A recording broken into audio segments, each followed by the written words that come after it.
Hey there, listener. Welcome to the Deep Share Podcast.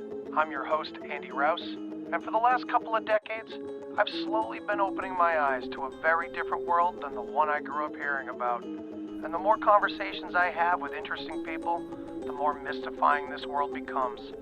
So without further ado, let's get deep. We've got science to celebrate! Demons bliss out! After what, baby? Come on! There is rebellion in the wind. It will crush. Everything I've said is true. It's real. Dinosaur fossils? God put those here to test our faith. A damn lie. I saw them with my own eye. Did IQs just drop sharply while I was away? We did illusions, man! None of it is true! I'm not insane! This is mass madness, you maniacs! In God's name, you people are the real thing! We are the illusion!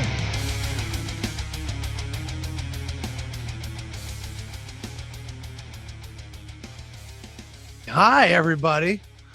Hello. This is Andy from the Deep Share. I'm here with Dan from Rising from the Ashes, my co-host on Roots of Creation. What's up, man? What's going on, dude? Loving it. Being back, talking Box Saga and Atlantis and all kinds of crazy shit from the past. Yeah, I Good know. stuff, man. This is And, Atlantis month on RFTA, so I wanted to try to cover it in different areas and different perspectives, and this is a perspective I always like to cover, kind of no matter what, but especially pertains to Atlantis. Yeah, I'm down for that. I love Atlantis and all the talk about it, and it, works itself right into Box Saga, of course. And I think for the audience, we're going to have quite a treat because we're going to really dig into the Box Saga, an introduction by Carl Borgen tonight, and just read some passages, give some more spot on perspective, because a lot of times this stuff is difficult to explain and we fumble a lot. Honestly, we do, because it's so complex and everything overlaps, and it's just crazy, man. For sure. Yeah, even still, when I go back and read more and when I watch videos, I'm like, oh, I didn't even realize that. I should kind of think about that and add that into the perspective a little bit more, because there's so much, man. You can't just say like this happened and this is why that happened. There's like 50 things that happened and that's why it happened. And sometimes when we retell the story, we're giving like the gist of it, but there's more like little details and fragments that all kind of connect to it to really explain it in a better detail. Because when it's just broad, you kind of go, you're just kind of pulling at things. Yeah, there's certain aspects of it that you can dig into or you can explain to someone that's very intriguing, but to really show them why they should all be shocked it's a longer process for sure. And it takes, just like any other alternative theory out there, accurate or not, it takes the will to be curious on the participant's part, so it's yet another aspect that we just have to turn over more and more leaves to show more of it to a wider range of people. Yeah, for sure. So I wanted to try to like convey what Atlantis is in the Box Saga and what it possibly is completely. Right. And so I want to give a little bit of backstory of the Paradise Time, because I think it's important to talk about the procreation system in a simplified way, not a deep way, to explain who these different pieces and different people were and why they split the way they did and how things got changed later on, because I think that also makes like a big difference. So I'm going to start with this, and this is page 21 of the Box Saga, The Plan Locked into the Root Language. And it says, the Aesir, the people from Udinma who lived near the axis of the planet, were divided into two castes. The first was the Pirouette family, pronounced P-Ru-E-T, Et, consisting of a grandfather, Gube, and a grandmother, Guma. Their 12th son was Sol Bakken Balder. He has many titles and names, and within this book is referred to as Lemminkainen. His lady, Joutsen, referred to in this book as Svan, bore him 12 sons and 7 daughters who each had a title. The first son and daughter of the family were the king, Urs, and queen, May, referred to as Seppo and Maya. The 12th son would be the next Lemminkainen and would continue the family line by having children with his own Svan, and as soon as he reached the age of 27. Oh, there's 27. That's an interesting number. Yeah. Yep. Well, and 7 plus 2 is 9, so it's right before perfection, because 10 is perfection. Also 9, I think, when you look at like the latitude lines of the planet, 9 to the north is the North Pole. Right. And also 10 is a pole and a hole. Yeah. And a ring and a pole. Yeah. So. That's true. Yeah, you're right. I didn't even put that part together. Right. That's the weird part about this. You can add in all of it. It all fits together, as wacky as it seems and as legitimate as it seems. Like the whole spectrum fits. And it's crazy. I know, it's so great too. The king and queen did not have any children, nor did the other brothers and sisters. However, the first 11 brothers and 7 sisters in the Bach family did play another very important role in the procreation system. This will be explained in detail in the chapter describing the offering. Now let's tell people how that's spelled here. It's offer - ring. Yeah. But offering. It's the offering. Yeah, it's both at the same time because it is the offer ring as well. Ouroboros. Right. But also yoga. Mm-hmm. Frey was the first Bach and later became the first Gube. Freya became the first Guma. The people born outside of Udama were called Vanir. The Svan, who was symbolized by a swan, was chosen for being the most beautiful and healthiest lady from the Vanir. I think that's pronounced Vonner. I've heard Yake say Vonner many times, and I think just to clarify, because we are talking, we got to be careful with the pronunciations. Yeah, from the Vonner, Lemminkainen, and the Svan had many children, but since only the 12th son would have children himself, there would not be enough offspring to populate the whole planet. According to the plan within the root language, a second caste, known as the Rosette, family of roses, was then created. The head of this family was the same Lemminkainen of the Pirouette family. So he was the same one, but they divided the caste up. So the Bach was the same in both Udenma, connecting and the two families together. Connecting them together, yes. Lemminkainen had a harem of women called the Disa, or Disor, plural. The first Disor were the daughters who came after the first 7 daughters of Frey and Freya. So after they already had 7 daughters, the next daughters became the Disa. So daughters 8, 9, 10, 11, 12, however many they had after that, became the Disas, or the Disor. After the Disor were the daughters of the previous Disor and Lemminkainen. So they were also the previous ones. So it just kept building on to these different groups, right? This is going to get important because later it's going to kind of talk about how it developed ethnicities within these different caste systems because of that prototype Lemminkainen was given his DNA to pretty much all these different girls in that system to procreate that ringland. Right. So it started to develop similar characteristics to that one Bach or Lemminkainen. So there were 8 future possibilities for the children of Adisa and the Lemminkainen. If they had a boy and he possessed the physical attributes of a children maker, he was given the title of Rabbi, which is spelled Rabi. So it looks like rabbi, but it's pronounced Rabbi. Right. And I think we should clarify that this was probably not a coincidence.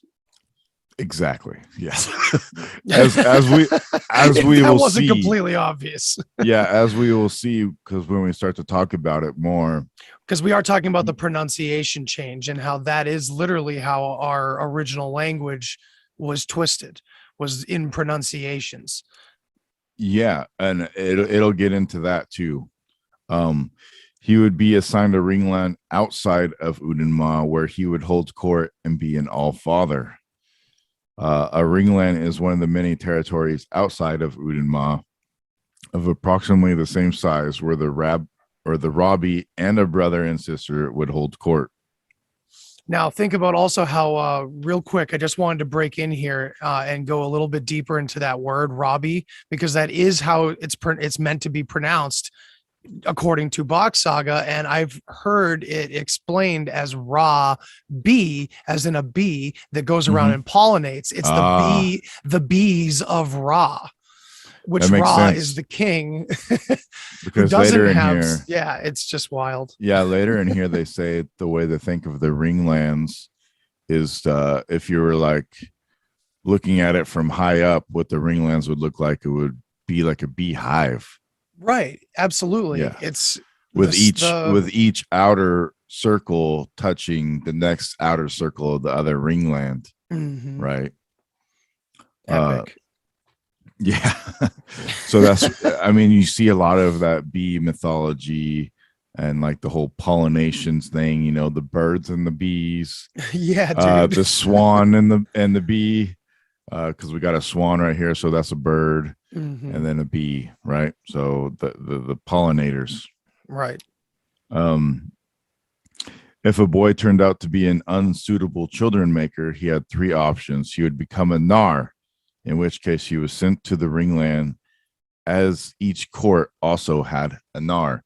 So you got to go look up the word nar. And nar is a brother of a Rabbi and head of the information system. So he was the nar ra tor, the narrator. He was given the story from Odin or from Guma, and it was passed down to one next person and then to the nar, and then that information went out from the ringlands to everybody else on what to do. The next possibilities would be for the boy to become a tor or a tier.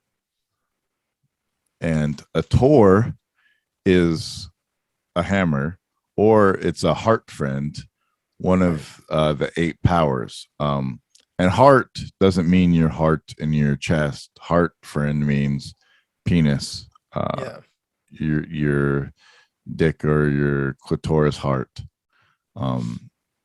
And then it says under the tor, the male would be the tor and the female would be the Torah, which is very interesting. That is right? interesting as well. And then it had reference to Tor key, and that being the key to Tor and the country of Turkey. Yeah. And we see a lot of stuff about Turkey and Anatolia and, you know, Göbekli Tepe. There's a lot of stuff going on about Turkey. So possibly that was a heart center or of some sort. We'll get more. Well, more also, to that later. Turkey points to like, so the translation that's been discovered, I guess, in recent years about Göbekli Tepe is that the actual translation of it is 2 separate languages for each word. Or it's 2 languages. Göbekli and Tepe is, I can't remember which 2 languages, of course, but it translates to the umbilicus of Osiris, Hmm. and it points directly in, I guess, a straight line to the Osirian temple. So, and we know that the saga also connects right into Egypt as well with Ra. Yeah. So this is all suspect. Yeah, man. If the Disa and Lemminkainen gave birth to a girl with the desired physical attributes, she would be a Disa herself and have children with a Lemminkainen. If she was a girl who was seen as unfit to have children, she could be a Sinar. Now, this is spelled Sienare. So we just talked about a Nar. Now, a female is a Sinar. So it sounds like sinner, Oh, interesting. Yeah, I didn't make that connection before. doesn't it? Sinar. What page are you on? Did I lose you? Okay, I'm on the bottom page of 22. 22, All right, bottom of 22. For anyone that has this book that might be following along, hey, you never know. Yeah, please do. Please do if you have the book. Yeah. And if you don't, get Get the it. book, Get man. the There's so book. much more information in here that you're not going to hear Yeah. on the videos. I mean, we can do this. We could do a number of these videos if you want. I mean, Yeah, I'd we're- be totally down to like kind of go through the book like this. We're from probably theme going to to have to theme. do. We're probably going to have to do two just for this one. Yeah, because unfortunately we could go 3 hours easily, and we can't do Yeah. that today, unfortunately. But Yeah. yeah, we'll come back and do a part 2 for sure. Maybe a part 3, 4, 5, 6, 7. And it says, like the Nar boys, the Sinar were sent to the outside court of a ringland. If she was a girl, she could also be a Torah or a Tyra, tyrant, right? Mm. It is said that the Tor and Torah and the Tyr and Tira or Tyra and Tired. Tyre. Yeah, I'm not sure if they're pronouncing it Tur or Tyr. I'm going with Tyr just because there's a god named Tyr Right. in Norse so it mythology. should be Tira. Yeah, Tyr Yeah, and Tira. so yeah. And who were all members of the Rosette family. They could travel freely around the world as long as half of them remained in Udenma. In the Rosette family, there were altogether 80 Torah, Tyr, and Tira. The Pirouette family, consisting of Lemminkainen, his 11 older brothers and 7 sisters, as well as the Svan, never left Udenma while they were fulfilling their respective roles in their respective system. So these were the people born in Udenma called the Aesir, belonging to the Pirouette and Rosette families and who spoke the root language. So, There- okay, so this is, I'm sorry.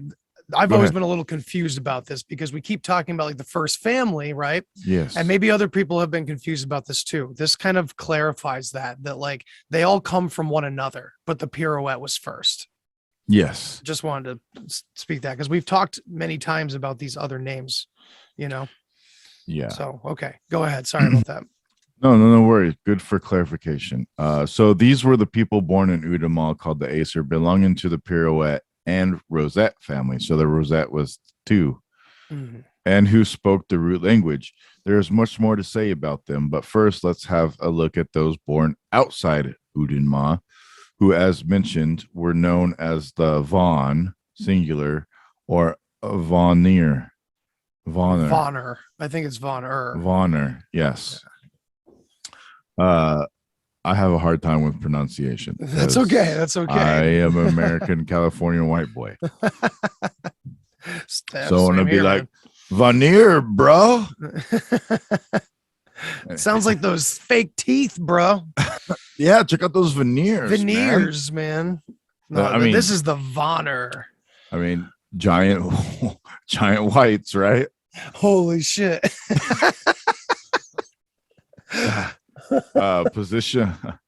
Positioned in a ring or circle around Udenma were 6 ringlands of the same size of Udenma. So Udenma is the prototypical Atlantis. And these different ringlands were copies of Udenma that were spread out. So it's going to talk about how they were spread out. So positioned in a ring or circle around Udenma were 6 ringlands of the same size of Udenma, which is 250 kilometers in diameter. Outside this ring, more rings were formed, and through repetition of this structure, the planet was populated. All the ringlands together resembled a beehive. Each ringland had a court where a Rabi, born in Udenma, resided with his brother, the Nar, and his sister, the Sinar. The role of the Rabi was to create the next caste called Yarlet. I always see the word Rabi and think rabbi in my head, so I have to kind of self-correct myself sometimes. And do they while pronounce I'm saying it? do they pronounce the J in Jarlet, or is it Yar. Is Yar. it Yar? Okay. Yeah, Yarlet. And that's also where we get like Earl eventually, don't we? Or like the Yes, the yeah. Jarls of And like a Yule log Scandinavia. is actually Jul. Right. But we say it Yule. Right. Yeah. Okay. He had children with the women from the Jarl who were suitable to become mothers. If the Jarl sons of the rabbi and Jarl women were found to be suitable to have children, they would have them with women from the caste below called Carlet. The children born from the Jarl men and Carl women belonged to the Carlet caste. Carl's sons who were suitable to have children would in turn have them with women from the caste below them called Trellet. However, the Trail men were not children makers. If during the paradise time you happen to be a trail boy or girl belonging to the Trellet 5th caste, your father would be a Carl belonging to the Carlet 4th caste. Your grandfather would be a Jarl belonging to the Yarlet 3rd class or caste. The father of this Jarl, your great grandfather, would be the Rabi of your ringland. The father of this Rabi is Lemminkainen the Bach, the Allfather in hell, who would be your great great grandfather. Thus, all the people on the planet were related to each other and were direct descendants of Lemminkainen.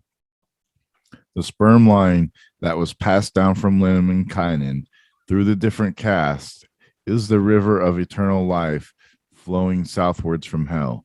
Therefore, if we were to look at the geographical location of the so-called fountain of youth, the source of eternal life, we would find it in hell, which, as mentioned before, was the exact North Pole during paradise time. Helsinki. Yes. So according to heathen understanding, the reason for this hierarchical order of reproduction is that all people possess a soul, and the root soul is SOL, soul, which translates as son, which is also Uden. And then I was watching a video, the Welcome to Hell video last night with Jim Chestner, and this pertains to the pole in the hole. He says that your pole has a hole in the tip, just like your penis, and it's the shape of the letter I. Think of like an I with a dot at the top, right? That's your pole with your penis hole, Right. Or the same as the planet axis, the pole with the hole. And so how you pronounce I and root is E. Right. It's E. And so this was the whole E land. The Holy Land was in Udenma, and this is where the idea of things being holy comes from. Yep. And it sounds kind of silly, right? I mean, it's hard to, some of these do sound like silly word magic, but all you have to do is keep tracing them around and it all connects. Because again, I have to always repeat this. It's that the root language, the sound system itself, all these sounds were named and given meaning from the inside out, from the body. Yeah. From the body, probably even from internal thoughts or something. I don't, it comes from inside to outward to the Mhm. external world and to the abstract. Yeah, I mean, I think about that even with the Thoth. It's Thought. thought. It's It's thoughts. thought. Yeah. It's So anything it's written about Thoth, if you look at it as a personified version of what thinking is, yeah. and why do we meditate to get away from thinking? So, when people kind of say that thought whatever was kind of an elusive, negative force in some ways, it has some weight to it in a sense, because in some sense it's all distraction. It's like the intellect is a distraction from that piece of Odin. Yeah, exactly, man. Boom. I know. As will be explained in the chapter of the offering, Lemminkainen had access to the most complete and pure soul. By having children with the Disa, he transfers the soul or son through the sperm or sperma to the second caste, the rosette. As an example of how the root language works, the word sperma breaks down as follows: S equals son. We were talking about what S represented, and maybe serpent, because it's all squiggly, it looks like a serpent. But Bach Saga says the S equals son, the creative force, per, the all father, which is actually pronounced, it's PER, but it's pronounced pair. Yes, and pair. and Right, I forgot Ma about that. and Ma, Mother Earth. So it's the son, the father, and the earth. And can we explain why pair is all father? Do we know why that? Because usually it phonetically fits, but I can't remember what the connection there is. Yeah, I believe it's Or pa, maybe it's pa. it's yeah, Papa. when I heard Jim Chestnut explaining it yesterday, I think pair is like the English version of Guma and Goom. There's Well, that's another one too. grandparents, right? Yeah, but it's the same. He's Ugh. the first all father. Right. Okay. So the all father of that city, that ringland, is called the Guma or the pair. Mm-hmm. And then there's Also, another wait, is one too. he's in the center, right? You picture him as like the all father, so he's kind of in the Yes. center of that ringland. So if you look Yes. this may be loose connection, but if you look at a pear from the top down, you have its little seed pit or whatever and a little stem, and it gets bigger and bigger, so you can kind of see it as it goes down. So you're almost looking at that beehive from the top too. It's almost the same concept. That's very interesting. I mean, I don't know. It could be just I may be making. No, that's very interesting, because they said he said there was like a big old tower in the middle of this area where the information system would come out, and they would look to the pair or the Tor, and that information would come down to the Ra and then to the Nar, and that's how you get the Na Ra Tor. Is right. And he would stand in the holy of holies, right? Yep. He would stand there with his arms outstretched and receive the information. Yake the other day posted a beautiful picture of the Northern Lights. Yes, he did. And what he captioned it of is he said they're very bright right now, and they look crazy. I was like, why is that? And he said possibly because of all the souls being lost right now in Ukraine and everything. Whoa. And I was like, holy fuck. That's super crazy, because it's basically the soul bridge that's connecting back to the North Pole hole, because that's where your soul travels. Oh yeah, that's right. That's part of the Bach mythology as well. Like it has kind of, you know how you often say that it also looks like a shining serpent in the sky. Well, so you often say that the idea of flat Earth may have been borrowed, or at least part of it, from the idea of this ice wall that surrounded Udenma at one time, right? And yeah, as well as kind of this seems a little bit borrowed as well. You know what I mean? From other conspiracies and stuff like that. I think it's or in our mind. It's in our mind. It seems familiar. And so I think that's why a lot of people do associate with it. They're like, yeah, this seems like it should be right.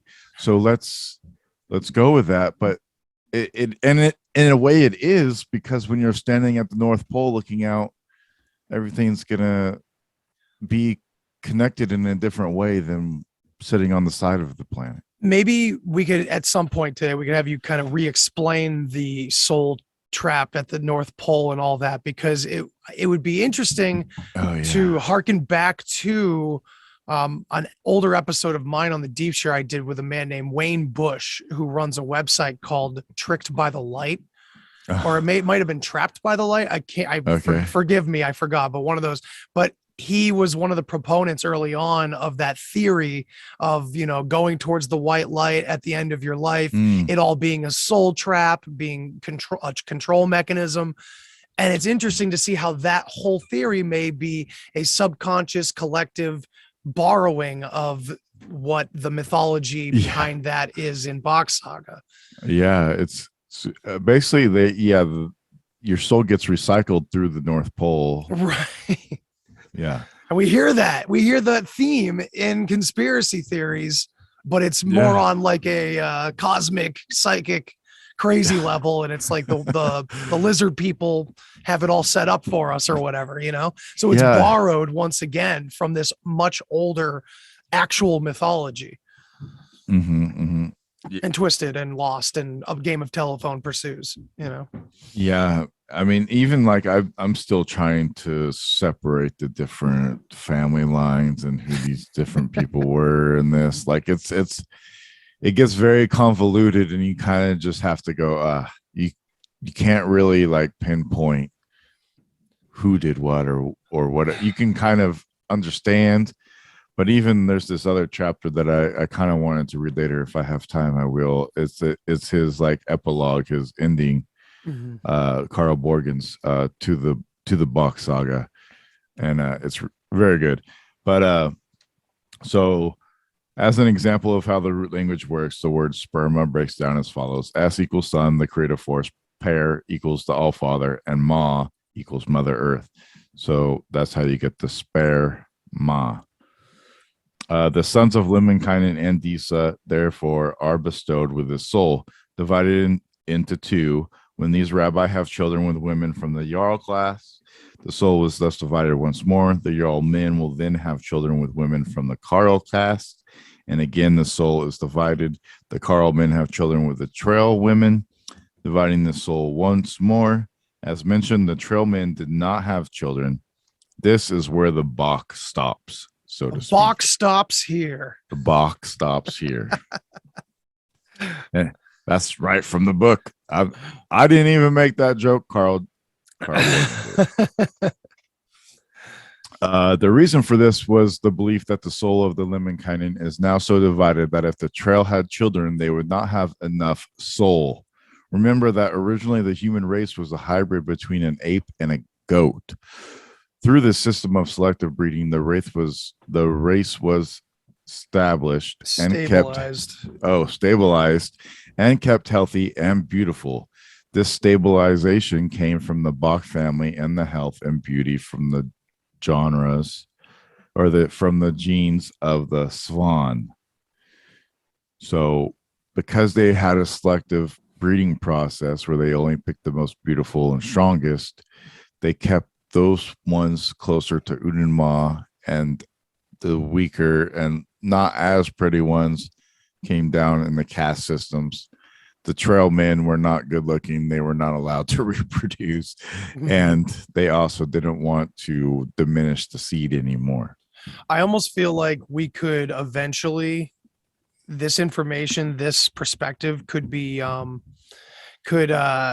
maybe not explain away, but just kind of lend into the idea of templates. Have you heard this idea? With like the simulation theorists and everything, they talk about people looking a certain way, similar, they're only being so many faces out there, and it all being templates.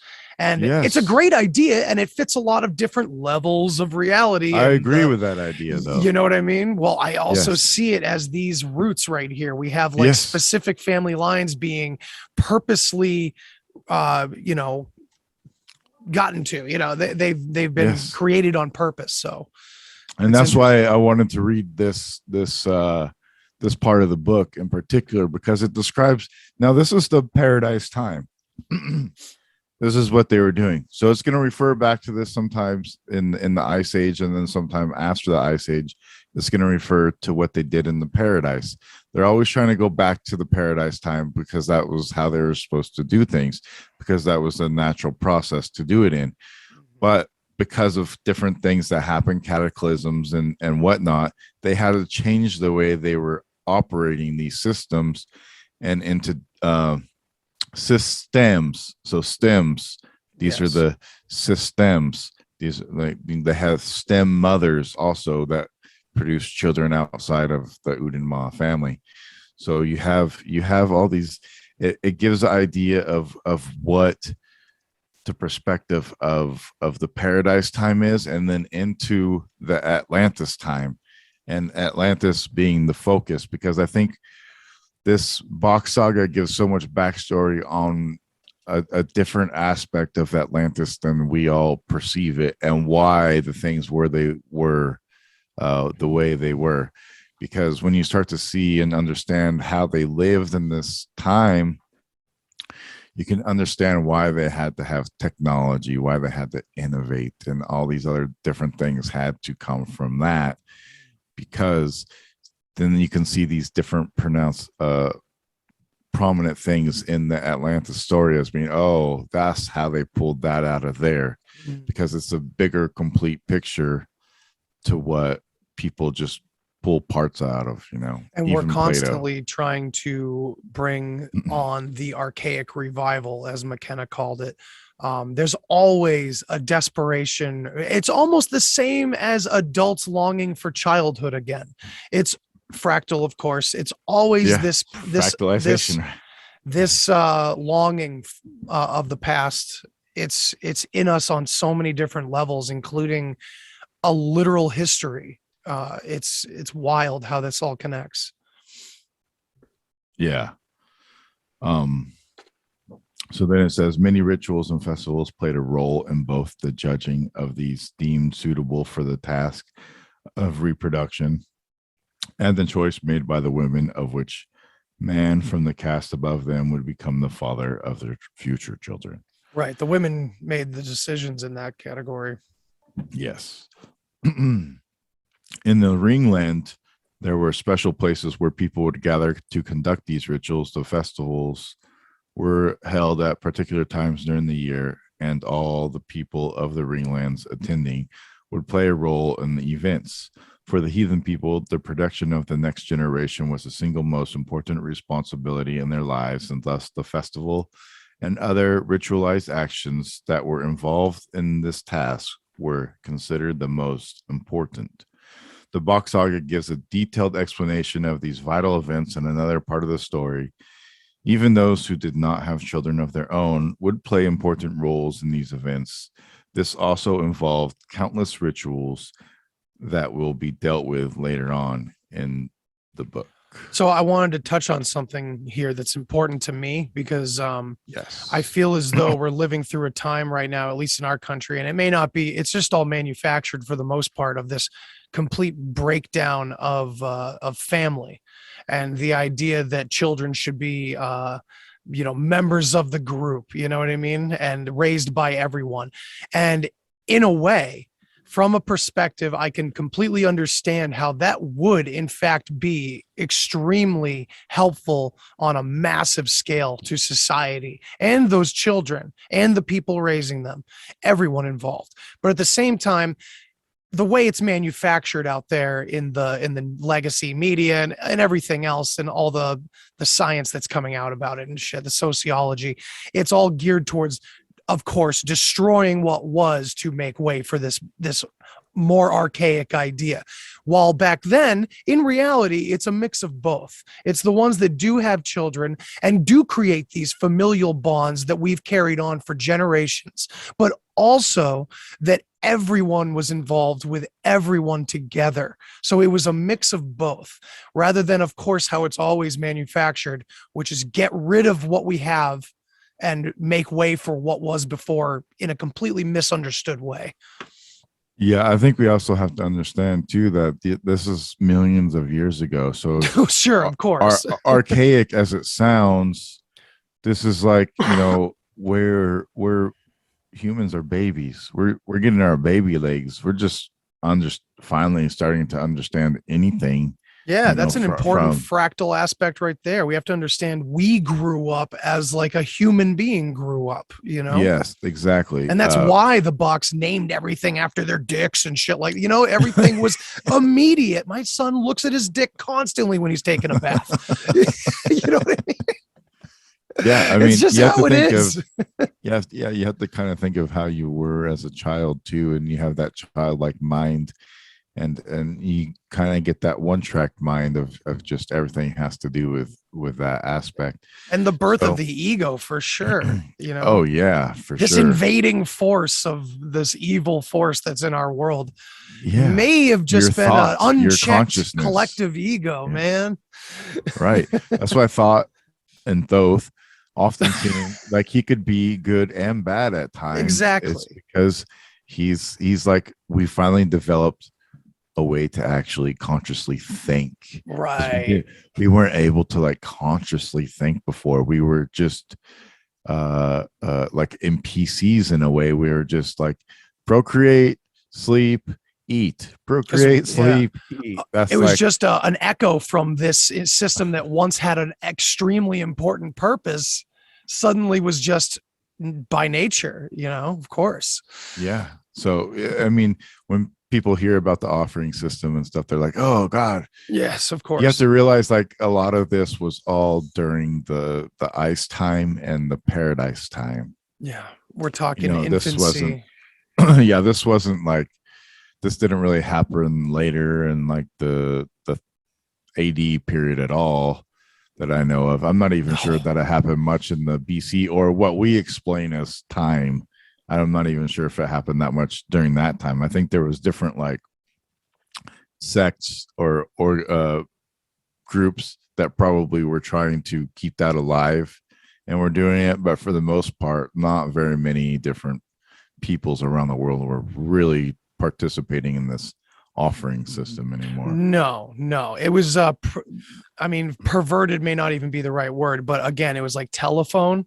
So Yeah. a game of telephone where like the offering system, just the meaning not evolved, but it broke away from the original story in many, many, many ways. Yeah. I mean, if you think about the military system.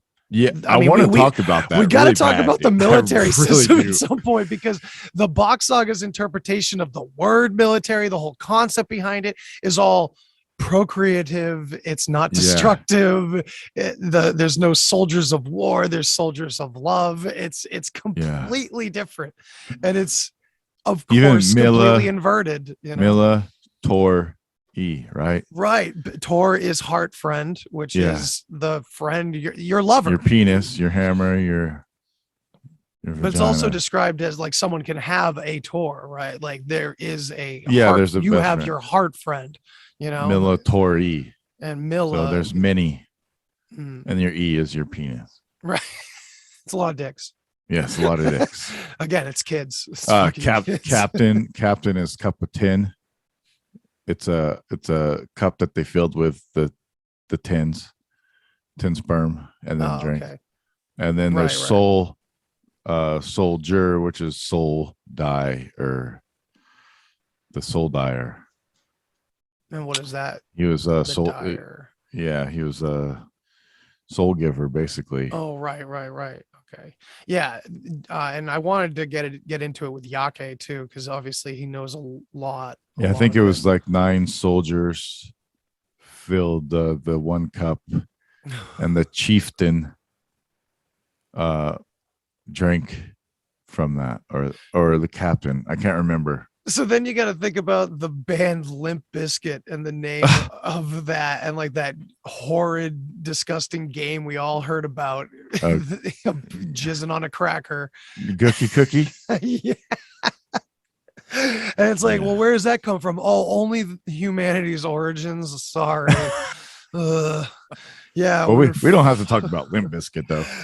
we don't Or have we to talk could- about them. We could leave them completely out. Oh, going into some dark shit. So this is so I just want to give that backstory of the Paradise Time Mhm. and get into the first Ragnarok, because this is technically when the Atalantis period starts. Mhm. Okay, so the first Ragnarok, people lived an idyllic life during Paradise Time. There was a mild tropical climate in all the inhabited areas. Food grew in abundance on the trees, ready for the picking. After the initial period during which people populated the planet, nothing much changed. The Bach Saga does not speak of actual events and individual people during this time. It merely describes a way of living, a system of procreation in a stable society, living in a stable, natural environment. Most actions were highly ritualized, and life kept renewing and repeating itself throughout the countless generations, which is basically what we're just describing. They procreated in their orderly way in the 5 caste system, the elected women always having children with the men they in turn elected from the caste above. Their lives were filled with festivals, carnivals, and countless ceremonies and rituals described in other parts of the Bach Saga. Everybody was related to the All Father in the far north, a true global family. The Earth's axis was perpendicular to the sun, resulting in no seasons. Neither the North nor the South Pole were directed away from the sun in the winter or towards the sun in the summer like they are now. On the North Pole, where the Pirouette family lived, it was always light. It was hell, as we say in most Northern European languages. Standing on the North Pole, the whole universe, the sun, moon, planets, and stars would spin around a person. The Earth's axis was elongated into the galactic axis, which pointed straight at the North Star. Imagine standing on the North Pole, seeing the North Star directly above with the universe spinning around you, the sun turning its circles over the horizon once every day, and the northern lights raining down from above. One really must have had an impression of being in the center of it all, a true paradise. Wow. Wait, so we've gotten into the fact that Bach Saga stands in the face of flat Earth, but does it stand in the face of heliocentrism? Like, do they think that the Earth was the center of everything? I've never asked Yake or anyone that. Are they geocentric in the Bach Saga? Because I've really never understood it one way or the other.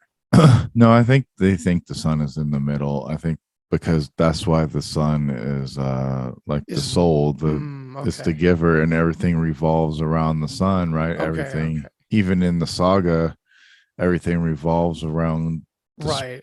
sperma from Ooh, the sun. yeah, right. And that's the whole And point of the ring lands and everything. Yeah, is the yeah, yeah. structure of them. Okay.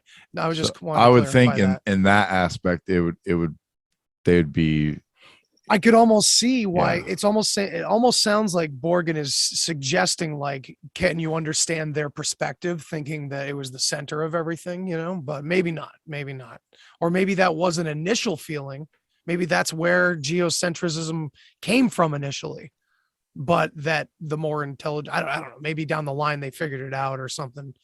Because Yeah. Odin, the sun could still be vastly important and all giving while Yes. being going around the earth too, you know what I mean? Mhm. The moon being its counterpart and everything, earth being the center point. I don't know, I just haven't heard one way or the other definitely from like Chesner or Michelle or Morgan, to be honest, but we could dig deeper into that. That's kind of a sidetrack. Yeah, we can see, or we can ask Yake. I'm sure Yake knows too. Probably, yeah. Okay, anyway, Uh, back to life. So you're sitting at the top of the planet looking at all the stars and everything, and the or aurora borealis. Now I haven't been to like the extreme north, but I've been to Alaska and I've seen the northern lights in Alaska, and it's pretty pretty fucking awesome. You know, you see like these green colors and stuff in the sky, and you're just like, what the fuck?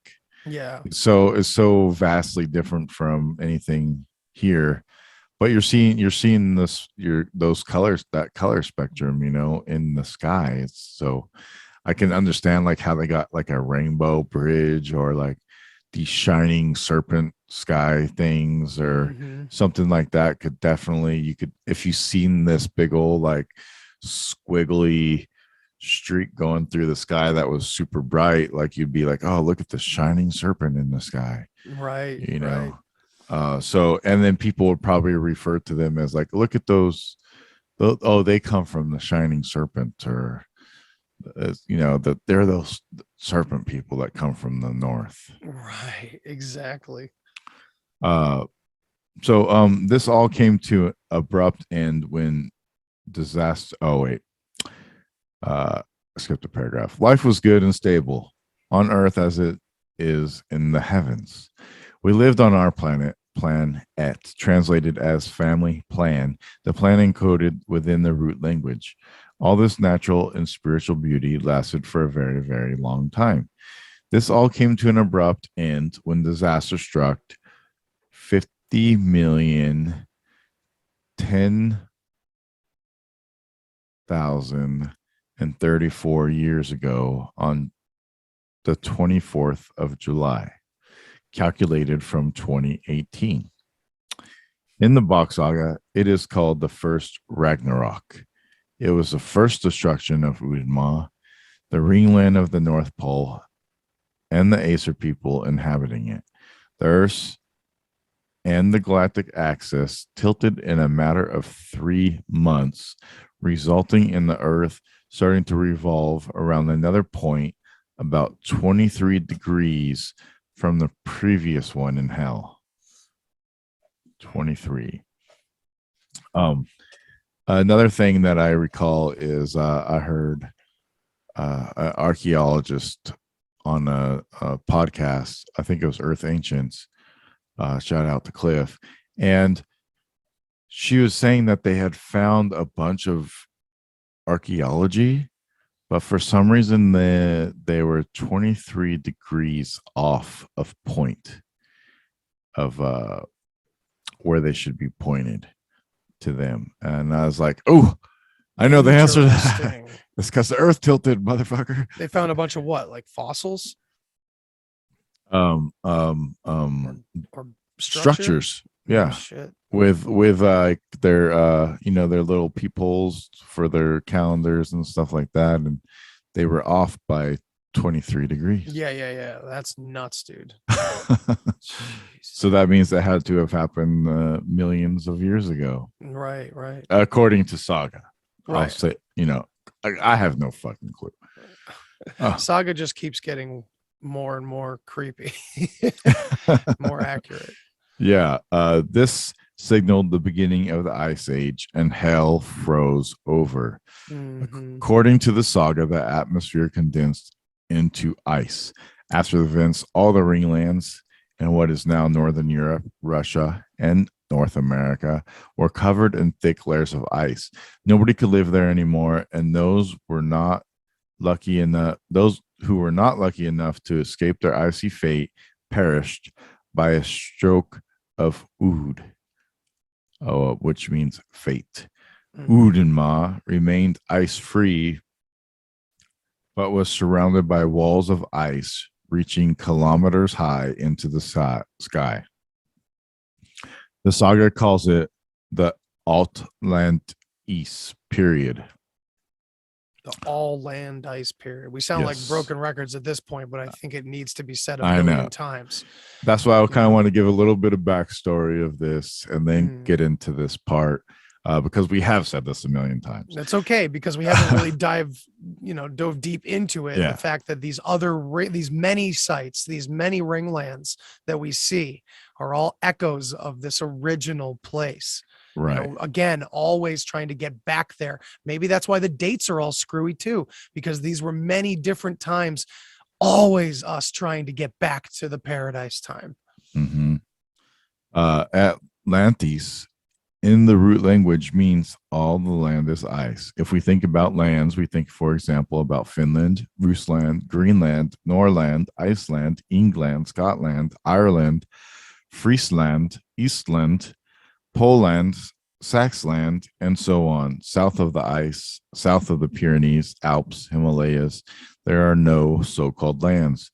There is Spain, Hindustan, India, China, and other countries, but no lands. In the Bok Saga, Atlantis refers to the time period of the Ice Age that occurred within these lands. The first Ragnarok led to the first fragmentation of the human race. The ringlands of the Vonner, south of the ice, were cut off from their all-father. The Vonner created 10 kingdoms. Here we go. So now So we're talking this about is another aspect that kind of confuses me sometimes. Me so this too, is going to because- put it in perspective a little bit more. Real quick, we're talking outside of Udenma. Are we talking outside of the safety zone? So yes, this is outside of the ice wall. So in the ice, in the shit, in the barely survivable conditions, right? Or are we? No, or- the ringlands of the Vonner, south of the ice, were cut off from their all-father. So okay. I'm sorry, I missed. Okay, we're talking the So- Vonner. Yes, the Vonner that lived in the southern hemisphere, for the most part. away Okay. from wherever all these lands were, they lived below the ice lands. Right. All the yes, lands my that were bad. covered in ice, they lived outside of this. Right. And we would also probably eventually start calling this the underworld because the mythologies line up in that way when these two finally come together, but that's for later. That could very be possible. The my understanding of underworld now is that it's just the lower hemisphere of Earth, Right. rather But for the than most just part, everything this- outside of the ringland. Well, am I mistaken that no, what I mean is am I mistaken to think that for the most part, this ice time affected for the most part, the northern hemisphere? Mostly the northern hemisphere. So that's kind of what I'm talking about. So the Vonner, Okay. the Vonner that survived were mostly those in the southern hemisphere. yeah, probably- they probably would have been living closer You know to what the I mean? equator. So they were the ones who most likely were the first to carry on, fragments of the original system, and maybe taught Yeah. those that came out of the ice, because we have many gods, quote unquote, that came to the rescue of those after the ice had melted or whatever. So we'll have to get into that too.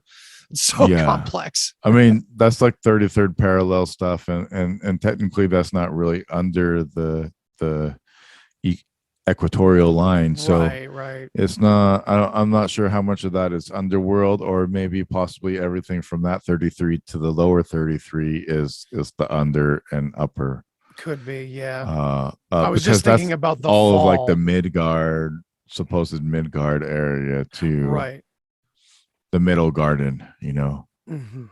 Okay. Okay. Let's get back so- on track. My bad. No, we're on track because it's good to explain these type of things, because it can be confusing, Yeah. and even I get confused, and as you can see, Andy gets confused. So it's Yeah. good to talk about these from the book, because we want the actual words. And later in this book, he says everything in this book he took from Eeyore Bach and videos that Eeyore Bach has made. So all of these things came out of Eeyore Bach's mouth at some point. He's not adding anything. He's not subtracting anything. He's just relating everything in the easiest possible form. He said there's also, countless other things that he could have added, but he wanted to add the main things. So this is kind of like how we think of Atlantis. You get the main things, but we don't get all the backstory. Here we Right. get some backstory. So And also, if we want to consider people looking into Eeyore and finding out that there's a lot of writing about him being extremely eccentric and this and that, and there's controversy, the controversies and the eccentricities do not really surround his telling of the Bach saga. That's another life that he was living. Honestly, the Bach Mhm. saga information that he passed on that's in this book by Borgen is mainly what Eeyore received just from his mother and her sister, who they received from their father, and so on and so forth. His eccentricities were his own thing. It was completely a sidetrack from the actual information, just to Mhm. clarify that as well. Yes. The Vonner created 10 kingdoms. There was Kina in the east with Peking, Pi, Pi from the ring, P king, as king, Hindustan with Narkasur as king, Turkey with Sultan as the king, the Middle West with Rasul, Sul, the sun, and Ra equals the moon. So the sun and the moon. The all father and king in one. As king, Afrique or Africa with King Solomon. Information on the other 5 kingdoms have disappeared in the midst of time. These kingdoms encircled the planet. Often they were surrounded by deserts, high mountain ranges, and oceans, and therefore relatively isolated from one another. There was some contact in the form of caravans. Van means Vonner or Von. So Avon means Vonner. All the people outside the old North Pole. Car refers to the Carl caste, the 4th caste that undertook these long journeys. So a caravan, the caravan. Each kingdom developed its own language rooted in Old Von language, as well as its own mythology. These mythologies all have many similarities in that they refer to a common origin. Most of them feature a similar paradise where we all originate from, with the tree of life in the middle, its location in the upper region of the planet where the center of the world and the universe is found. So there we go. There's the tree of life. Another similarity between these different kingdoms is the king system. Each mythology has its pantheon of gods relating to the old Pirouette family who were close to the heavens and brought life to the planet. Each kingdom developed a caste system similar to the one from before the Ice Age. One All-Father was father to everyone in that particular kingdom. Because of this isolation caused by each kingdom having its own All-Father, different races characterized by their own unique and specific physical traits started to develop through time. That's a bombshell right there, man. I think Right? it fits nicely. I mean, you can start to see like why certain people like there's prototypes of people. I say sometimes like templates. Yeah, there's like some people look like certain animals and stuff too. And it's just very interesting. You see, you got your bear people, you're kind of like more of like your weasels and your hedgehog. Ron Jeremy was called a hedgehog, right? You got your horse people, people that look like dogs. I mean, there's just people that are very feminine too, that look like felines, very cat looking, and even in acting too, the way they carry themselves are very cat-like. And you also just have people that look similar to actors and people that look like prototypes, almost prototype faces. It's weird. Yeah. Like there's like 15 Seinfelds out there. You know what I mean? Yeah, I think of that create a character in the video game where you get like there's only so many combinations. Yeah, there's like 15 different like CADs or whatever they're called, where you can pick what face you want, and then you can just like kind of mess with that a little bit, and that's like your base face though. And then you just add to it, and it's cool because as much as I think the very techie matrix simulation theory, the version of the simulation theory like that takes away from what consciousness itself may be doing on a higher level, I do love that the Bach Saga's perspective puts it into an earthly human level, and that's really important, and kind of again shows that the simulation theory or aspects of it are borrowing again from another historical point in human physical history. Yeah, that's what I love about it too, is it kind of it humanizes the whole story of humanity rather than having these sky gods or aliens or computer simulators or whatever. It doesn't ruin all those theories. You can hold on to certain aspects of them. Again, I said the simulation theory kind of echoes higher consciousness and what that could be organizing. But I think it's, again, fractal to see these things happening on all levels of scale, Yep. It goes on to say, in the beginning, the union of an ape and a goat led to the creation of the human race. Through a complex breeding system, this became a stable race. At that point, we had brown skin and black hair.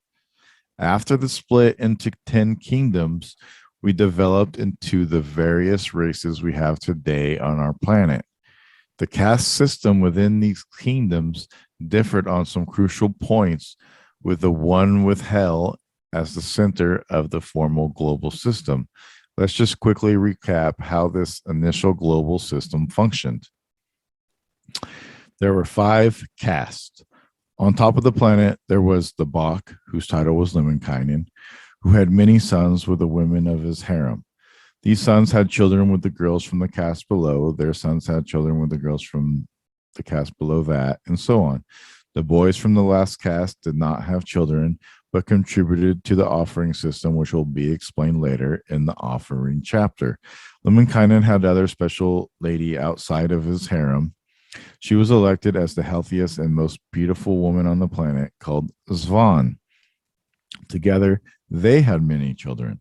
The first boy and girl were to be the king and queen of the planet, symbolized by Ra, the moon. The 12th son was to be the next Lemminkainen. The king and queen had no children. The next king and queen would be the first son and daughter of the next 12th son of Lemminkainen. This differed in all of the 10 kingdoms. The eldest son of the all-father of a kingdom would be king, and at that same time have the function of Lemminkainen, the progenitor. So you see that these things changed throughout, like, kind of the different ringlands, functions and stuff like that started to change as they got farther and farther away from the destruction of Udinma and it being locked in. They started to change things because there was no order. No order was coming out of Udinma really anymore, because they were isolated. Right. Isolated. Yes. And then this gets into Hindustan, and one of the kingdoms was called Hindustan. It approximately consists of the region of India, Pakistan, Bangladesh, and the southeast of these. Anywhere where old Hindu ruins can be found beneath the jungle, the king of Hindustan was called Narkasur. The name is a mythological title similar to Lemminkainen, which means that all the kings of Hindustan were called Narkasur. Just like all the sons, the first sons were called Ra. So Ra is not a singular person, it's a title. Yeah. And it can be many different first sons. Same with king. Yes. Jarl. Narkasur, the eldest son of the previous Narkasur, lived in Pushkar in the ringland of Rajasthan. Rajasthan, explained in the sound system, is as follows. Stan is state or center. As is Asur. J is Jarl. And Ra equals the firstborn. The king, Raj, is Yar backwards. The king Ra, Ray is Jar backwards, which is in the line with the meaning of the individual sounds. One thing I want to say there is I find in language we see this A in everywhere. Yeah, On.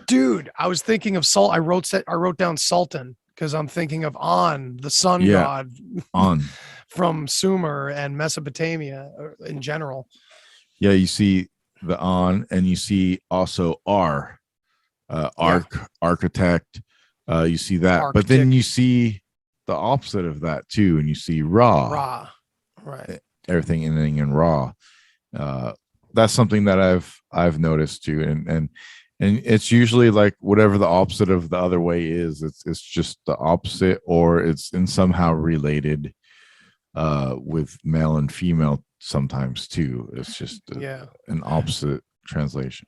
Also, remember Yake said that inversion was a tool used in many ways for many different reasons, not even just evil or deception. It was it was symbolism and all kinds of things. Yeah. So it could be that. I mean, for a while there was that whole mystery about why do we have all these ALs everywhere? All, and it's of All Father. course, yeah, All Father and ATL, Yeah. Quetzalcoatl, at Alt. It's because he was one of the Alt. gods of the Atlantes, Yeah. Ats, I think Ats, ATZ and ADS and ATL are all like Atlantis, Atslon. Yep. It's all the same. But it's just like, even I heard like an Irish guy say like Acer, but he says Osser. Right. So Australia. It's just a different pronunciation of the same word. It's just it got changed. Hey, this is a quick sidetrack, but I wonder if there's like a Bach group down there too, maybe, because Australia has like this awesome podcast about Tartaria and centering it in Australia and all the stuff that they found down there. So who knows? When you say Osser, I think Austria, of course, but then you think of Australia as well. So we could probably find some roots there as well. Yeah, I wonder. That's interesting. But anyway, let's get back to the book. Yeah, keeping with tradition, the healthiest and most beautiful lady in his kingdom became his queen. Their eldest son became the next king. The king also had a harem. The sons he had with the women from this harem were to be the Maharadiyas. They would go to the ringlands and provinces in his kingdom and be all fathers there. Within the ringlands in the great kingdom of Hindustan, the Maharadiyas had children with the Rani of the Radiya caste. The Radiyas were Maharadiyas without without the land. The Radiyas were the fathers of the Kar caste. The Kar were the fathers of the lowest caste, the Gati, the men of whom did not produce children. So again, as during paradise time, everybody within this king system was related to one another. This, of course, explains why everybody looks so similar within a particular kingdom and how the various human races came into existence on the planet. Nowadays, the caste system works very different than it did during the Ice Age. Since the arrival of the first prophet, people began to marry those within their own caste. It almost reached a point where each individual caste became its own race, with everybody within that caste displaying the same racial characteristics. How it all changed in Hindustan, as well as in the other kingdoms, will be explained in detail later on. That was awesome. Yeah. That just explains so much. Yeah, it's crazy, huh? It's so fucking interesting, man. It just keeps going.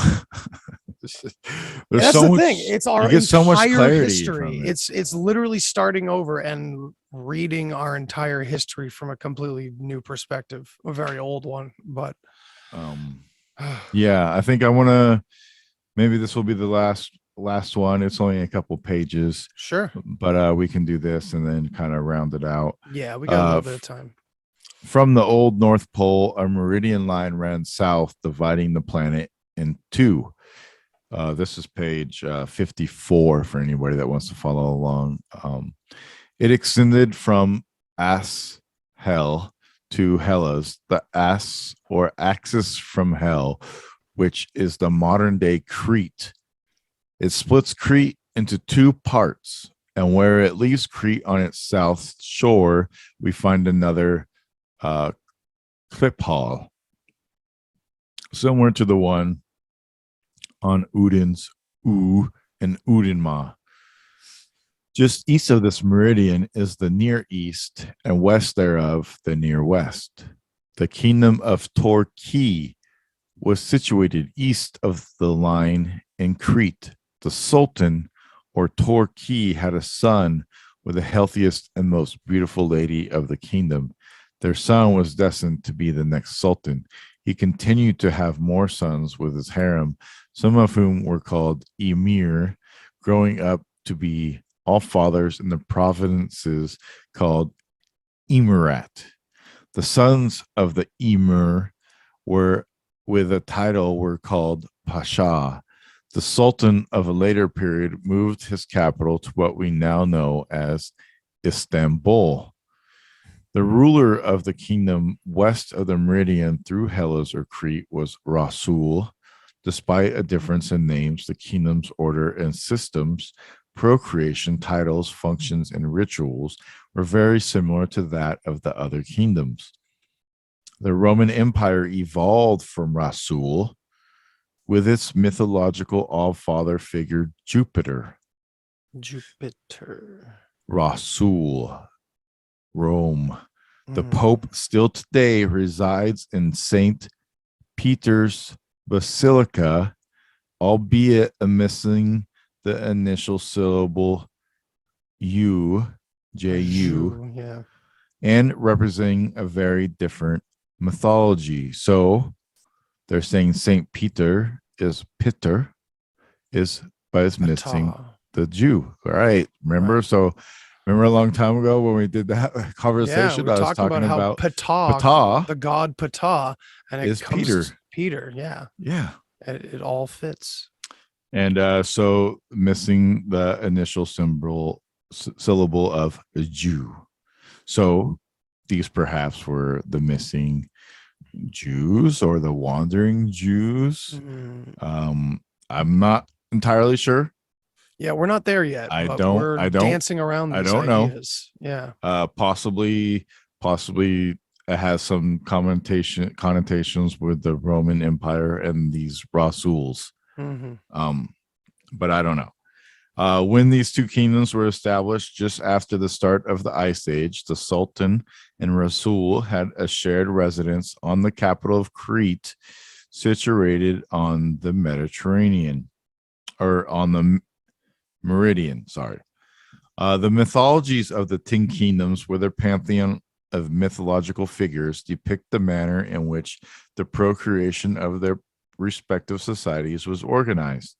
The pantheon of godly characters who bestowed the gift of life is similar in all 10 kingdoms.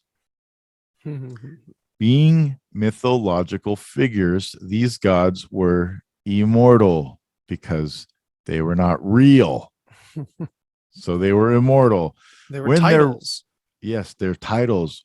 And they were, I think it will say, when their representative on earth died, they were merely replaced by someone else carrying the same mythological title. The mythological figure itself does not die. The king is dead. Long live the king. That's why we call our fathers, father. It's the same word. It's it's a they're title. Not the all father, but they're the father. 2 million years from now, are people going to be digging things up like, who was this father that just lived forever? And this mother, and this, it's of course they're infinite. Yeah. The architecture of the centers of the kingdoms reflected the organization of Udenma and often copied its layout. There we go. More on this subject can be found in the chapter Udenma in Paradise Time, aka Atlantis, like what they were trying to re-achieve. So it even says in like the famous Atlantean stuff that everybody talks about, that there were 10 kings from Atlantis that survived and went out and resettled different areas. Yep. There's 10 kings. From the all land ice time period. Yeah.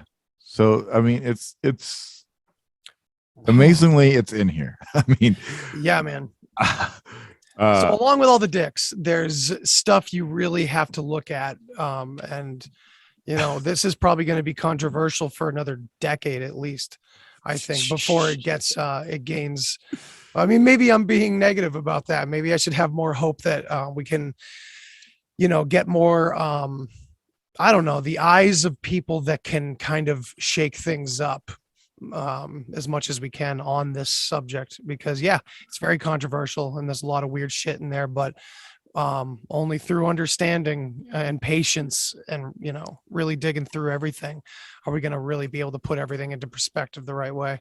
Because when we're dealing with stuff like this, these connections are kind of undeniable in certain ways. I mean, I'm sure there's people out there Yes. that think we're completely crazy listening to, anything that we've said tonight, but that's, regardless of those minds, Yeah. there's a lot of stuff here that needs to be worked out. Absolutely.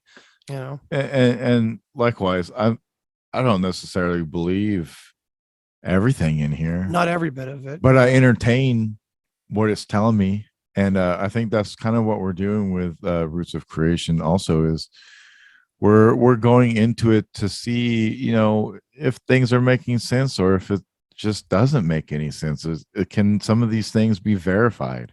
right? And And I think that's kind of like the purpose of what science is supposed to do. And that's kind of what we're doing is we're putting it to the fucking test and seeing, it's entertaining and it makes a lot of sense. There's a lot of things that make sense. There's a lot of things that seem insane.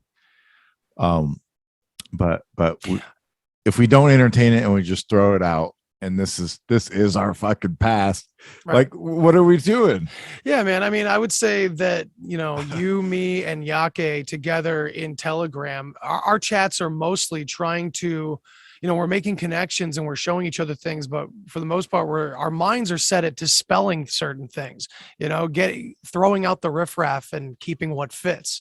That's the only thing that satisfies my brain. I'm not trying to hold on to things for no good reason. You know what I mean? I need to let myself let go of so much of our language and our history, and more of it than even the typical, alternative thinking person has to when you're dealing with the Bach saga. It goes a few steps beyond anything else, I would say. It's a hard pill to swallow in a lot of ways, but maybe the whole earth will accept it the day that hell freezes over. It's already frozen. Right. We're still in ice time. Yeah, I just want to read like the epilogue that yeah, Carl man, let's close Morgan out wrote, with that for sure. Let's close out with that. because we do have like about 10-15 minutes left. Yeah. And it gives perspective. He says the Bach saga is a story of the Bach family, and since it begins with the first two humans, it is also the story of mankind. It paints us a detailed picture of a world inhabited by people who had beliefs and ways that seem far removed from those of ours today. But as we are essentially all from this world, many of these stories strike a chord within us. The Bach saga essentially sheds light on our forgotten past. Many seemingly incomprehensible symbols in our various cultures come to life when viewed through the eyes of the saga's characters. What makes it so interesting is that although the first part merely describes the way society organized itself, it all seems strangely familiar. The people followed a mythological way of life where symbolism and reality were closely intertwined. They didn't need a lengthy explanation for the various ancient symbols. It was clear as daylight to them what an ankh, a trident, and a dragon were. Why one lifted one's hat when paying respect to someone, why demon tongues stick out, and so on. Do you know why the demon tongue sticks out? Sorry, I was muted. Yeah, you have told me in the past. I can't remember. Why don't we refresh my memory? The demon tongue sticks out to receive the semen. Oh, jeez. Yeah, it's that doesn't help. It's a procreation symbol. The ankh is it's described in another chapter, but it's the golden eye. If you think of the holding it, it was an instrument used to hold the penis, so that the king could receive the semen gift. Damn. without having to hold the penis. And it was called the Golden Eye. Oh, Jesus. Oh man, I don't know what the trident and dragon when he says Probably that in more here. dicks. Yeah, probably more dicks. Uh, Did you ever watch that show on Netflix where that guy just draws dicks all over cars? no. Was that the one where like It's fucking hilarious. the funny. title of the movie was just like a fucking eggplant? Yes, I think so. Jesus. Could have been. It could have been. Yeah, see, we carry these traditions on today. Yeah, we still You still see, do. but and I would like to. Oh, keep going. I don't think you're done. You Yeah. haven't finished it yet. No. These were practical and daily realities to them and not mystical at all. Concepts like the eternal flow of life, harmony between heaven, earth, and man within this universe came naturally to them. To the heathen people, the universe was not a scary, mystical place, quite the opposite. It was an orderly place with the laws of nature serving as their guide. Their first responsibility within the universe was to procreate so as to ensure a next generation of people with as much philgia, soul, as possible, as described in this book. The main point of focus here was who had children with whom. Procreation and its organization was the single most important aspect of our ancestors' lives. A great deal of their social life, bureaucratic structure, and cultural expression revolved around this time. As explained in the Box Saga, the main reason for discord and strife among peoples, and therefore the cause of all wars since the second Ragnarok, can be attributed to varying views on procreation. This is still reflected in our modern day society, with all religions and philosophies promoting a different approach to procreation. The second responsibility was to pass on a world that was as good as the one handed down to them from their ancestors. Apart from these two responsibilities, we were meant to have fun and live in harmony with one another and with nature. There were no other ambitious pursuits in paradise. The first part of the Box Saga chronicles the paradiset, the paradise. En route, the word means the family who drinks raw, the energy and soul for the pa, the pole of the Acer. The second part, starting with the first Ragnarok, is the actual saga. This time period is called Atlantis. It not only describes a static society, but actual events as well. With the third Ragnarok in 1050 AD, we entered the part that should be viewed as history. All of the characters featured are individuals who played an important role in the history known to us. However, not all of them can be found in the written annals of history. Not everything has been written down as it really happened, and a lot of events were never written down at all. And of course, not everything that was written down has survived over the ages. The Box Saga is not a religious story. The gods that are discussed were actual people. It may be a strange story. It may go strongly against all we know or believe in. It may seem rather bizarre at times, but it is throughout consistent within itself, which is a great property for such an elaborate story.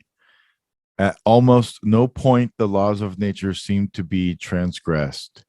Anything that is described in the saga is not mystical, but practical. The bizarreness of it all could possibly be attributed to the fact that our way of thinking differs vastly from that of the time periods this story derives from, and therefore we struggle to instinctively grasp it in its entirety. There are many different perspectives from which we can approach the Box Saga. From a social point of view, we can say that since Paradise time, when all people on the planet were one family, this structure was shattered. throughout many stages. The first Ragnarok and the following Ice Age brought about a pivotal change in the approach to procreation, as well as fragmenting the one global family into 11 separate ones. The isolation that followed for each one of these was so great that it caused the formation of the existence of the various races inhabiting our planet.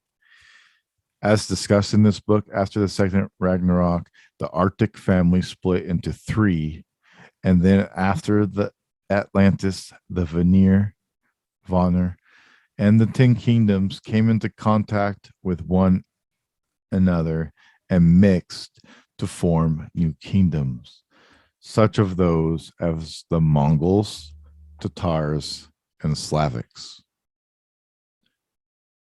Oh shit. The various religions and the prophets again changed the views on the procreation system. In religious societies, people started having children within their own caste. History until now produced countless families, with almost everyone now being a member of their own family unit. Where our history will lead us from here remains unknown. However, through knowledge of the past and keeping in mind that we come from a state of living in harmony with nature, we as a species could hopefully make better decisions. We are living in a world which has already been changing rapidly for thousands of years. It is impossible for an ant to grasp the enormity of space and time. I really cannot foresee what, if there is to be any, the next step in the process of individualization could be. I have experienced many people reacting in a very emotional way to the saga, with some of the events declared outright to be bad. That, for instance, the role that the religions played in the destruction of Udinma or the downfall of the Paradiset could have been prevented if the fact is all changes come from the Aesir themselves.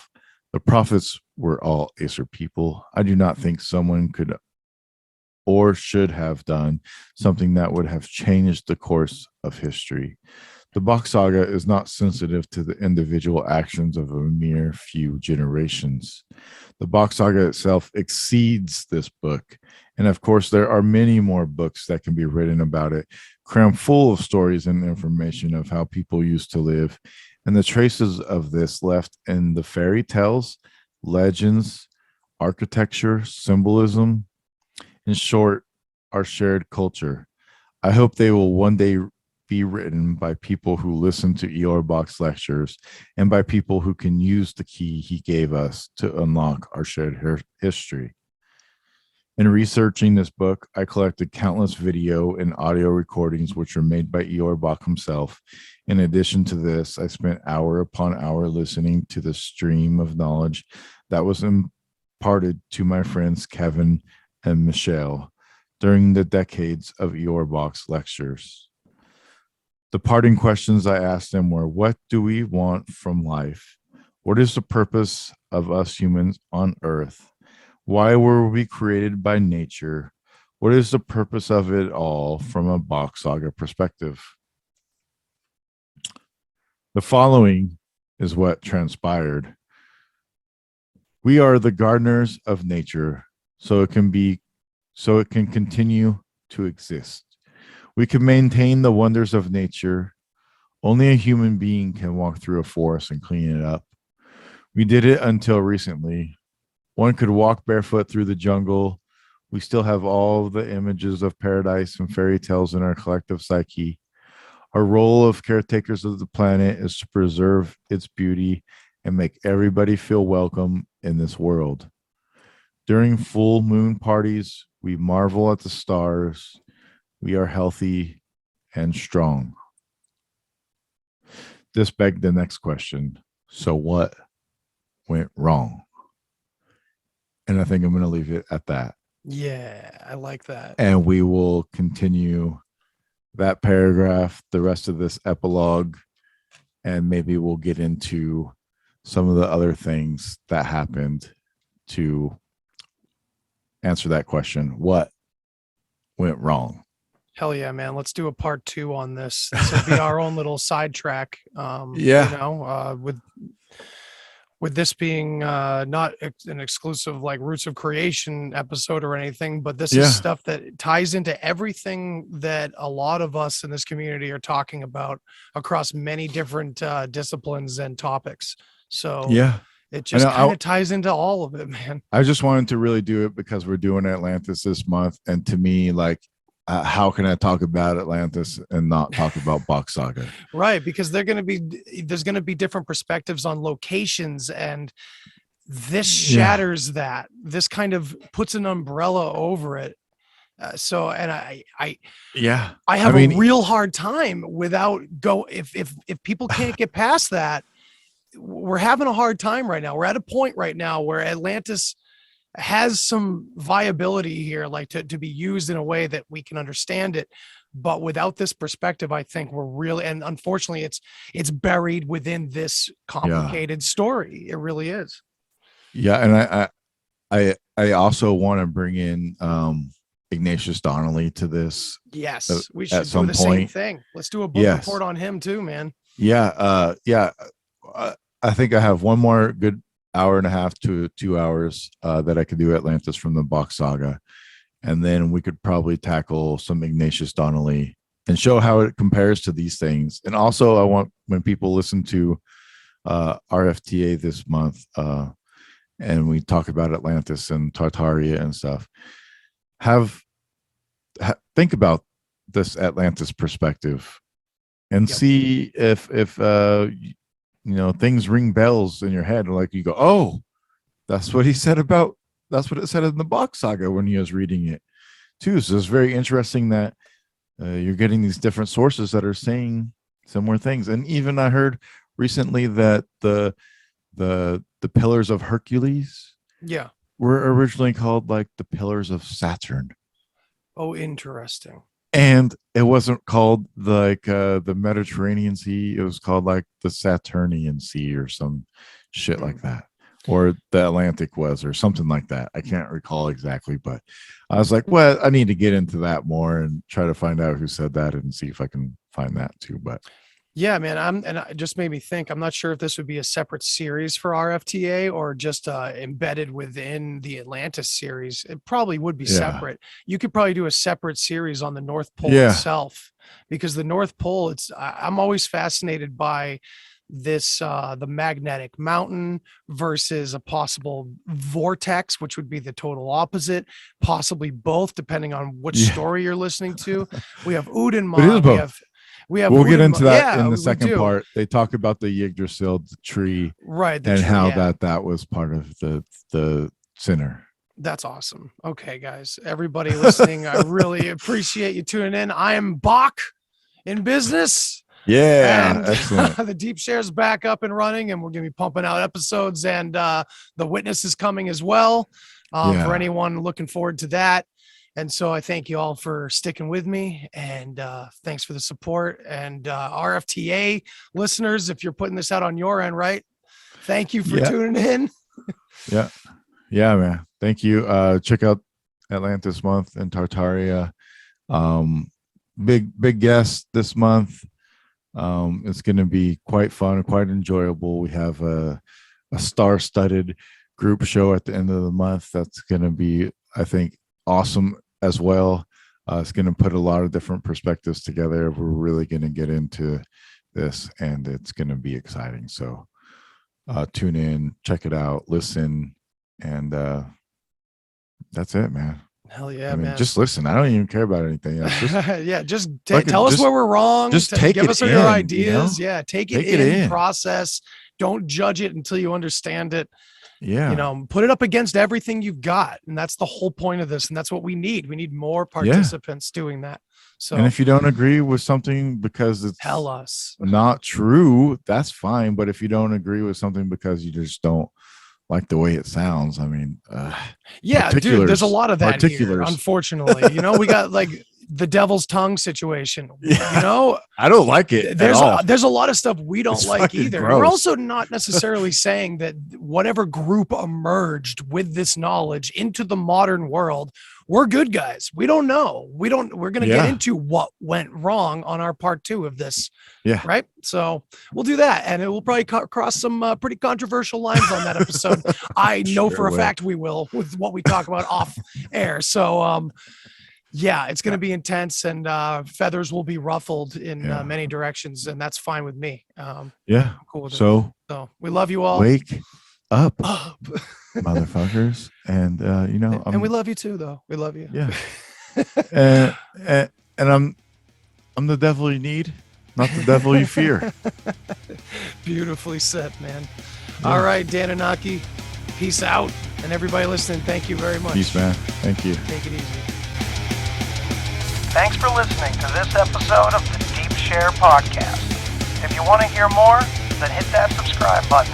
Follow me on all the social places. And remember, think for yourself, but don't always believe what you think. Till next time. Human sacrifice, dogs and cats living together, vegetarian. Enough, I get the point. You have meddled with the primal forces of nature. And you will atone. What do we know?